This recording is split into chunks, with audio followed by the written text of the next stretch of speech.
Yo-ho! Welcome back, trainers and collectors. It's your favorite Poke Plumber. For today's Plumber's Pick of the Day, it is going to be,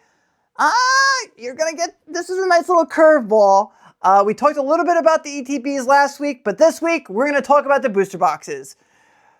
Paldea Evolved Booster Box. Guys, I know the outside of the box doesn't have the best Pokemon, but it's what's on the inside that matters most. If there was ever a set to stay the course, this was it for me. Guys, the chase cards have super low pops and 10s. You can still grab these in the high 300s, low 400s. About to go out of rotation in April, and I just think we could see a really big hike on these. So guys, if you don't have a Paldea Evolved in your collection, what are you waiting for? There we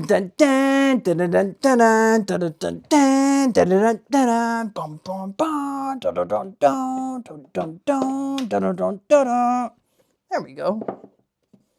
Perfect.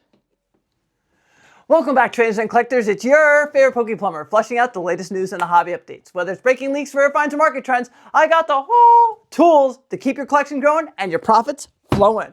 What's going on, everybody? Welcome back. I hope you're doing well. Doing pretty well myself. We got a fun-packed episode today, but before we get that started, actually, first I have to say happy Pokemon Day, happy anniversary. It is the 30th anniversary. But most importantly, I have to give a huge happy birthday to one of my best friends in the whole world, cool trainer Ryan. Happy birthday, Ryan. I love you very much. I don't want to curse in the beginning of this episode, but thank you for everything. You're one of the best people in the world, and I appreciate you. Yeah, but now let's get our giveaway going. It makes me just want to... Guys, we are giving away an Arceus V collection box. All you have to do is like, comment, subscribe, hit that little bell notification, and enter your chance to win our Arceus V box. If it's free, it's for me. Guys, this is the last day I'm running it, making the giveaway nice and short. All it was 2 days. So don't forget to comment. What is up, everybody? So, I was thinking, how can I start this episode today? Should I start with what I'm personally doing right now, where my next goals are leading me? Should I talk a little bit about Paldea Evolved? Should I talk about Obsidian Flames? All this stuff going out of rotation. And, I mean, you know what? Let's start with this. So, Rudy recently made a video about his SPCs. We got to talk about Rudy and Alpha Investments with his SPCs, Prismatic SPCs. And I'm watching the video, and like I understand, and I agree with him. We talked about the SPCs. I said once that 2-pack is released, that's the time to absolutely buy. So I think he's a little premature on saying grab your Prismatic SPCs. With all I believe Best Buy is doing like the 2-packs really soon, and then after that you're gonna have the Sam's Club 2-pack SPCs. And then in the next month, you're going to have, is it next month? You're going to have Prismatic bundle cases again. So they are reprinting a bunch of Prismatic right now. It's like, we could print other things but Prismatic, guys. But Pokemon's printing way more Prismatic, so just be ready for that. I think once all this product hits, we'll see a little bit of dip in the prices as usual. That's how it goes. When more product comes out, prices start to subside. So I don't think you should hop quite on the SPCs right this second, but I do think in the near future, absolutely grab them. They should be in everyone's collection. Those SPCs are going to age super well. I don't disagree with him saying they're going to be $1,000 one day. Just like the 151s are going to be $1,000. Heck, the celebrations are already close to $1,000. All UPCs end up doing really, really well, guys. Even the Hidden Fates UPCs killed it.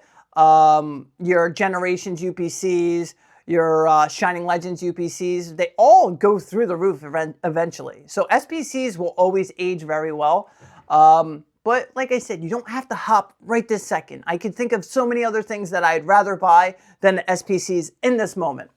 Of course, we're talking about your Paldea Evolved. We're talking about your guys, Obsidian Flames. Like, it was so crazy. I was having a conversation with my buddy Moonlight. Shout out to Colson. And we were talking about his feelings in Sword and Shield, right? And I've never heard anyone talk this way about Sword and Shield before. So it kind of threw me off for a loop. And he was like, I think Sword and Shield's really high. I'm not calling him out. Guys, I'm not talking bad right now. I'm just telling you our conversation. He's like, I think the prices of Sword and Shield are really high right now. How much higher could they go? And I was like, so what, you think Scarlet and Violet is like a way better buy? And he's like, yeah. And then him and I started talking about the pops of Scarlet and Violet era, right? So he's saying how like the pops were so low with Scarlet and Violet era. And you know what? I didn't say this to him, but here's my rebuttal to you guys. The reason that the first four main sets of Scarlet and Violet, the pops are so low, is because the QC was absolutely horrible. The first four sets literally almost crashed Pokemon. Everyone thought the death of Pokemon was coming because they were so bad. So no one wanted to open the first four sets. And I should have said that to him. I am going to call him back and say this if he doesn't watch this video. But like, it took a little while for me to think of that, right? I didn't say it instantly, but I was like, yeah, the pops are super low. But I remember everything I opened out of Scarlet and Violet looked horrible. Everything I opened out of Paldea Evolved looked horrible. But that might attract many of you saying, hey, all the chase cards, the pops are super low. I do think the Magikarp is one of the coolest cards from the Scarlet and Violet era as a whole, right? And I think that's going to age super well. But like looking back at it, it's just like your Sword and Shield, so many more people opened it because I had such better alt arts, such better chases. And that's just truly what I believe, especially with your early Scarlet and Violet. But now when it goes out of print, you know how everybody gets. Nobody wants it when it's cheap, but once it starts going on the rise, that's when everyone's going to start rushing to it. So guys, you have a little bit of a head start. If you want to grab any of these early booster boxes, heck, Obsidian Flames, it's a cool looking box. Anything with Charizard on the front, I mean, let's zoom in, because you have Charizard on the box, you have, you know, Tyranitar on the box, you have Dragonite on the box, and but like guys, this is a nice little displayed box, even though they're terrestrialized Pokemon. I think like it's always about the display piece and what Pokemon are on the box. So, sorry, let me just get that. So yeah, I mean, Paradox Rift with your Roaring Moon, I just think, guys, if you want to add some of these pieces, I don't think they're the absolute best buy. I think if I had to choose one out of those four sets, it would probably be Paldea Evolved and maybe Obsidian Flames at the 2. I still don't feel super strong. I'm not going to sit here and BS you. I don't feel like those sets make me want to buy them so like right now. But in the grand scheme of things, it kind of is right now, because once they're out of print, out of rotation, they're not coming up anymore. That's when everyone gets hungry for it, and that's when everyone wants it. So when it starts rising, that's when people are going to hop on it. So if you don't have them in your collection, I'm not saying they're the best sets. I do think we could put our money other places. I know I'm a Sword and Shield fanboy. I used to be a Sun and Moon fanboy, but now those prices have just shot up way too much. So I don't know. I'm just opening your eyes to it. Make your own educated decision, okay? 151 ETBs. It's 151, guys. 151 needs to be in everyone's collection. Those prices are horrible. They're super high, but when are you going to get better pricing than that, right? Like we're too late. If you don't have that stuff, you're a little too late, right? That's why it's important to buy stuff like when it's cheap, but we haven't had that in a while, so it's kind of like a conundrum, right? Like we had a chance to buy, you know, 151 ETPs at $50, $60 all the time. Now you guys have Ascended Heroes coming out of the gate, and they're over $100. So it's like, if you're going to spend that money, you might as well put it towards stuff that's going to be completely gone. If you don't have any 151 in your collection, that's something that I recommend maybe the most. Paldean Fates, that's another thing that I recommend the most, is Paldean Fates. But back to his point about, you know, the Sword and Shield, he's like, how much more can it go? And, you know, I used to say to myself, how high can XY go? How high can Sun and Moon go? And the truth be told is, once you have all these people keep coming into this hobby, the hobby is constantly growing, right? So you have all these new people that have never seen Fusion Strike at an $80 box, a $100 box, right? So now you have all these new people come in here, and they see the box as a $900 box, and they're like, wow, that's from 5 years ago. I want to add that to my collection, right? And then year after year, you just have more new people come into the hobby. The product starts to dry up more and more, And it's just that vicious cycle. So it doesn't matter. Even over time, Obsidian Flames is going to be a $1,000 booster box because you're going to have people come in 2 years and see Charizard and be like, wow, Charizard on Obsidian Flames. I want that, right? That's why I just don't put a price point on any of this stuff anymore. They've all far exceeded the limits that I ever thought, right? I remember talking a couple years ago saying like, oh, I think, Lost Origin is going to be a $500 box one day. And then it far exceeded that $500, right? So it's kind of hard to put price points. It's whatever the market wants to do. Right now, this market's tenacious, right? And I was thinking one thing. I see all these vintage slabs, right? And, they have bigger populations. Let's say there's like a Pop 60 card. And, someone buys 15 of them and then they flip it, manipulate it. And that's why you see these cards, hitting 30 grand, 40 grand, because they're easily manipulated. They can do that. What I was thinking about is like with this vintage product, you're not going to find, 50 Expedition boxes. You're not going to find 30 Aquapolis boxes. It just doesn't happen. So like the sealed market feels more safe for me. Even though the prices are way higher, it's just like it's not easily manipulated, right? And what I'm noticing too the most is the people that are buying these really expensive products, right? It's not going to like a collector. It's going from vendor to vendor to vendor, right? The vendors are the people that have this big money. And that's basically who's exchanging hands with this product, right? It's starting to get to the point where it scares me a little bit, guys. Like, I'm not going to lie. I know I've been buying some bigger items, but I'm okay if these things get smoked because I'm just happy to have in my collection. Like, I'm a true nerd, guys. I'm not going to lie. Do I invest in this stuff? Absolutely. But am I a collector first? I always will be. I'm actually entering like a crazy journey. Like the Expedition box, guys, we still have that video coming out. Don't think I forgot. I have all these clips. It needs a lot of editing. I will be meeting up with him soon. I don't want to say when because I don't want anyone to, know when I'm not around. But the Expedition box is happening. And then in the meantime, I have these 2 other boxes pop up. And one's a Sandstorm box and the other one's an EX Dragon box. And I'm sitting here and I'm like, do I move more modern? Do I move Sun and Moon? Do I move XY? Right? And like the crazy thing is the ammunition is there to do these things. Like I told you guys, I'm no longer coming out of pocket for these bigger items, right? Like, yes, I keep plumbing and plumbing and plumbing, but that's going to the house money. I'd rather just take Pokemon money and put it in more Pokemon money. Even if we have a crash, I'll be okay because I used Pokemon money, right? And I know a lot of you aren't at that point yet where you have to use house money. But guys, when these prices start hitting this high, you have to be a little bit weary. But I do think there's still going to be this crazy bull run, especially until October, November the 30th, because we just don't have massive reprints or restocks, coming up. I mean, we have a lot of Ascended Heroes coming out, like a lot, guys. So don't overpay on Ascended. But we have a lot of Ascended Hero products coming out one after another, and it's way more in abundance than, everybody said it was. Everyone said it was short printed. So back to where I'm at, I weeble wobble, right? Like it's nerve-wracking buying these boxes at these prices, but what if this is just the tip of the iceberg for the vintage, right? What if one day Fusion Strike's a 5K box and that's the norm, right? That's why I said I can't put ceilings on anything. But the higher they do go up, the scarier it does get. Listen, I'm not going to sit here and BS you and be like, it's all bullish, it's all to the moon, non-stop growth, growth, growth. Guys, I get nervous too. Do I benefit when it goes up? Absolutely, but I'm not an idiot, right? You have to always be careful.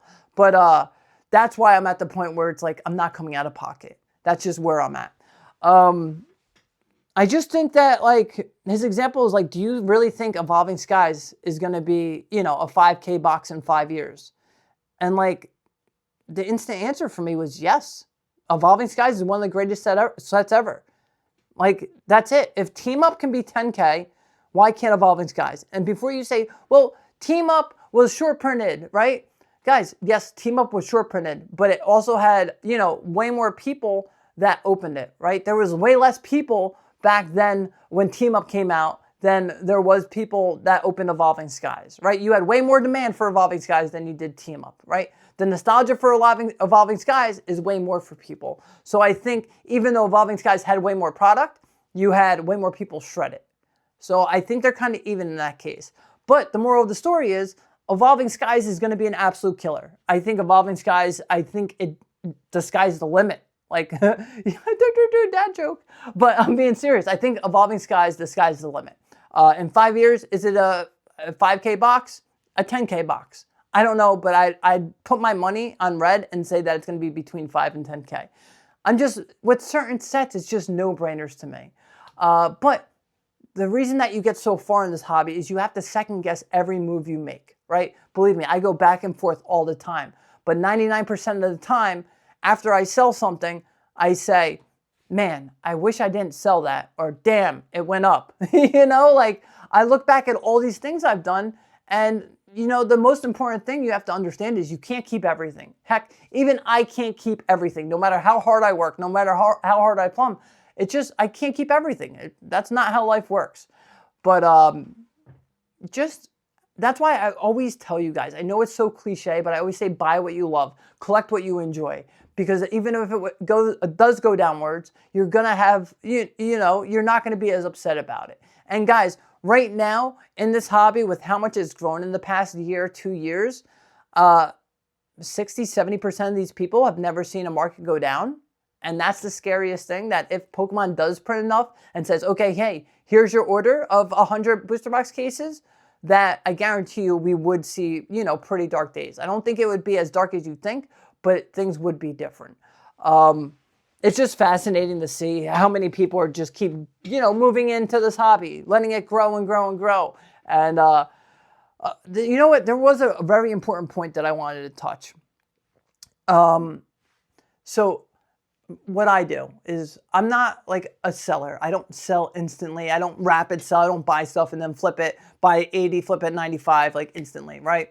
I like to buy things in quantity and I put them away and I set them and forget it, right? A lot of my buddies that are vendors, right? What I'm noticing with them, and it's kind of fascinating to think, and I wonder how it's going to play out, is a lot of them are selling their sealed collections, right? And they're taking that capital now to get the money while it's hot, right? And it might not be a bad thing, right? They might be able to make more money in the short term than in the long term, right? So right now they sold all of it, they got that big capital, and now they're just buying singles, they're buying slabs, they're buying sealed, and then they're just flipping it. And it seems to be working for everybody. So it doesn't matter if you're sitting and you're waiting long term, or if you're doing quick flips. It seems that everybody's winning right now. But the thing I can say is the longer you wait, the more rewarding it is. It's just a patient, long, dragged out game, right? And I'll tell you what I've learned from the past, 8 years. Oh my God, almost 9. The past 8 years, it's like, it's a gamble. You never know. And you have to be okay with that. When things drop, you have to sit there and second guess everything and go crazy in your head. And then when things go up, you're like, oh, it was all worth it. You have to ask yourself are you here for the long run? Or are you in here for the short term? And if you're in here for the short term, then buying sealed, buying certain slabs and waiting isn't for you, right? But that's okay. That's okay. I choose this game. I love this game. I'd rather be long-term and have fun with collecting and collect on my own pace, right? I feel like if you want to do the flipping stuff, it's always rapid rate. I have enough stress on my plate. I like the nice, long, relaxing, dreaded wait, right? That's the best thing I can say. But I don't know. Today's going to be exciting with the 30th anniversary. I'm excited to see all the news. Like, what do you guys think is going to happen? Do I have any predictions? I don't know. I'm curious if they're going to show us some Gen 10 stuff. I did hear something that there's going to be like a map, a video game, right? Listen how cool this is, right? If you're still here, let me know. There's going to be a video game, and it's going to have like the Kanto region, the Johto region, the Hoenn region, like Unova. It's going to have like every region, right? Galar. It's going to have freaking everything. So if they do a video game like that, they better have a serious budget, because like, I don't know, that's my goal, is I want Pokemon to put more money into their video games. The biggest IP in the world. Make the video games great, right? That's why Power World was important. You need competition. But I don't know, a video game with all the regions, guys. Like Alola, Galar, Kalos. Like, imagine that, and you're just going from island to island to island. Like, that would be sick if they're going to do that. I know Fire Red Leaf Green comes out on the Switch tomorrow. I'm hyped for that. It's been years since I played, so I kind of can't wait. Bulbasaur, #1 starter. But I don't know. I hope we hear some awesome, exciting announcements. And I'm going to be glued to my phone tomorrow. But I'm sure you guys are too. Be ready. Happy 30th. Here's to your next, I'll see you guys on the 35th anniversary. I know that sounds weird, but now that's what everyone's going to focus on. 35, 35. It's never in between. And keep in mind, a lot can happen in 5 years. If you're still here, I want to know your prediction. What is Pokemon going to be like in the next 5 years? Do you think it's going to be crazier than now? Are we going to look back and be like, man, that was just the tip of the iceberg? Are we in the good old times without knowing we're in the good old times? Right? Are we going to look at all these vintage boxes? They're all going to be 6 figures, right? Are we going to look at Sword and Shield? It's all going to be, 2, 3, 4 grand. I don't know, guys. Let me know what you guys think in 5 years. Maybe we'll talk about that in the next video. But 5 years from now, let me know where you think we'll be in this hobby. I hope everybody has a great and blessed weekend. And as always, here's your Pokemon pronunciation of the day. Yeah, man, 5 years, 35th anniversary. Look, we're always thinking about it. Already thinking about it. I don't know. Hopefully they make booster boxes great again in 5 freaking years. That'd be awesome. All right, everybody. We have your beautiful Pokemon Stadium Blastoise bookmark. Sil, Val, Lie. It's not Sil Valley. I used to say Sil Valley. It's Sil, Val, Lie. The final factor needed to release this Pokemon's true power was a strong bond with a trainer it trusts. Sil, Val, Lie. Like, comment, subscribe. You guys are the very best.